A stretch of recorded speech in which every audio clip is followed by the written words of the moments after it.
Qué gusto igualmente, Mario. Pues mira, nos encontramos ante un informe de un país más que ahora le toca a Francia y aceptaron hacer el informe independiente de la jerarquía de la iglesia local y de la iglesia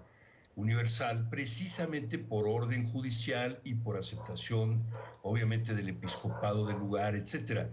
Pero lo que yo te quisiera decir al respecto es que si hay informes nacionales, como en este caso de Francia, es porque hay otros anteriores, como por ejemplo el de Irlanda, que llevó a la ruptura diplomática con la Santa Sede, el informe del Comité de los Derechos del Niño de 2014, el informe de Canadá, el informe de Australia, el informe de Alemania, el informe que se encuentra precisamente en ciernes, en que todavía estamos esperando, de Chile, que sería el primer latinoamericano. No hay informes de México, no hay informes de otras iglesias y no hay el informe más importante y el más acumulativo de todos, que es el de la misma Santa Sede, que no lo ha entregado y que habla solo de 3,000 casos reconocidos como de abuso, en donde ellos obviamente mezclan entre efebofilia, llamada así por el pues, monseñor de entonces, el obispo de Malta, el arzobispo de Malta, monseñor, ahorita te digo el nombre, nada más que me venga a la cabeza, y bueno, pues en ese sentido te diría que es un informe nacional más, y en ese sentido, pues como si fueran problemas locales, ha sido a entender el Papa Francisco, cuando en realidad son problemas estructurales de toda la Iglesia, y comenzando con la Santa Sede, porque fue la primera que diseñó el protocolo en 1962 y ya desde antes. Es decir, lo que escuchamos del Papa Francisco sigue siendo parte de tratar de minimizar el asunto, en tu punto de vista, Alberto.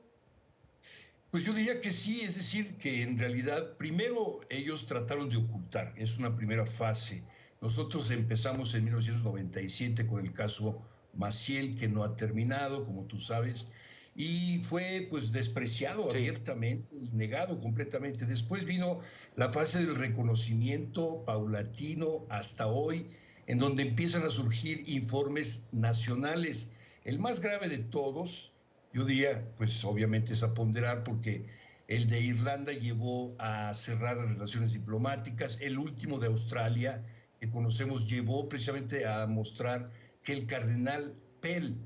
que era el segundo de a bordo de la iglesia en el Vaticano, pues estaba implicado no solo en abusos, sino también en lo que yo he llamado el segundo nivel pues de pederastia clerical, que es el encubrimiento local. Él tenía conocimiento desde los años 70 de la cantidad de casos, y todos los obispos, por consigna de la Santa Sede, estaban obligados a callar la información, a no darla, a no compartirla, y por otro lado a negarla, y hasta que finalmente revientan todos los casos hasta ahorita conocidos, que deberíamos de juntarlos y hacer análisis comparativos, efectivamente. Pero, Alberto, ¿por qué la Iglesia? ¿Por qué la Iglesia católica? Es decir, obviamente nos das algunas de las claves, es decir, se convirtió en una institución encubridora. Pero ¿por qué ahí se da este fenómeno como en ningún otro lado hemos visto, como en ninguna otra iglesia, con ningún otro credo? ¿Se convirtió como una especie de escondite para pederastas o propiciaba también este tipo de asuntos en la formación, por ejemplo, de sacerdotes? ¿Por qué? ¿Cómo lo podemos entender, Alberto? Pues mira, se trataría de un estudio más detallado. Yo te diría que de lo que tenemos, por ejemplo, durante el Concilio Vaticano II, que era pues el periodo del Vaticano en donde la Iglesia se abría al mundo, según Juan 23, no se hizo ninguna mención sobre la problemática moderna de la sexualidad, donde efectivamente hay una apertura, efectivamente, así como hay otros temas que se han ido abriendo, también la sexualidad. La Iglesia no menciona nada hasta 1967, con la Humanae Vitae del Papa Paulo VI, en que condena precisamente los anticonceptivos. Pero durante el concilio no se trata aparentemente ese asunto, cuando en realidad era uno de los temas más importantes de la humanidad en el mundo moderno. De hecho, el Papa Ratzinger, que todavía está vivo, muy enfermo, dice que en esa época se prácticamente marginó a la Iglesia de su mensaje, cuando en realidad ya la Iglesia conocía perfectamente desde 1962 la problemática interna que tenía en materia no solo de sexualidad con respecto a abusos de niños, sino también de embarazos de mujeres que usaban anticonceptivos, de embarazos de religiosas en África y otros lugares, etcétera. Ya se tenía un conocimiento bastante profundo y claro. Lo que pasa es que no tenemos acceso a esos archivos todavía, lamentablemente, Mario. Oye, Alberto, para finalizar, pero también es una responsabilidad, por supuesto, de la Iglesia Católica. Nos dices, no hay un informe país en México y en muchos otros, pero también de las autoridades, que no han querido o no han podido abrir las puertas de la Iglesia para investigaciones judiciales.